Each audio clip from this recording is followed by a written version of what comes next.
Velur Puliyannur government UP. സ്കൂളും Erumapetty forest ഓഫീസും ചേർന്ന് വനത്തിൽ വിത്തൂട്ട് നടത്തി. വന്യമൃഗങ്ങൾക്ക് കാട്ടിൽ തന്നെ ഭക്ഷണം ഒരുക്കുകയെന്ന ലക്ഷ്യത്തോടെ കേരള സംസ്ഥാന വനംവകുപ്പ് നടത്തുന്ന ഫുഡ് ആൻഡ് ഫോഡർ പദ്ധതിയുടെ ഭാഗമായാണ് വനത്തിൽ ഫലവൃക്ഷങ്ങളുടെ വിത്തു വിതയ്ക്കുന്നത്. വിത്തുകൾ മണ്ണിൽ പൊതിഞ്ഞ് ബോളാക്കി വനത്തിൽ എറിയുന്നതാണ് പദ്ധതി.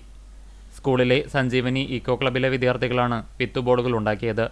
എരുമപ്പെട്ടി ഫോറസ്റ്റ് സ്റ്റേഷൻ പരിധിയിലെ കോട്ടപ്പുറം, ചരൽപ്പറമ്പ് വനങ്ങളിലാണ് വിത്തുബോൾ എറിഞ്ഞത്. Section forest officer P V. Nitheesh വിത്തുബോൾ എറിഞ്ഞ് ഉദ്ഘാടനം നിർവഹിച്ചു. ഇക്കോ ക്ലബ്ബല്ല, അവർ സാറിട്ടാണ് നമ്മൾ ഈ പ്രോഗ്രാം ഓർഗനൈസ് ചെയ്തിട്ടുണ്ട്. അപ്പോൾ ഈ തരിശായി കിടക്കുന്ന വനഭൂമിയിലെ ഫലവൃക്ഷങ്ങളുടെ ആവരണം വർദ്ധിപ്പിക്കാനാണ് ഇതിൻ്റെ ഉദ്ദേശം ഉള്ളത്.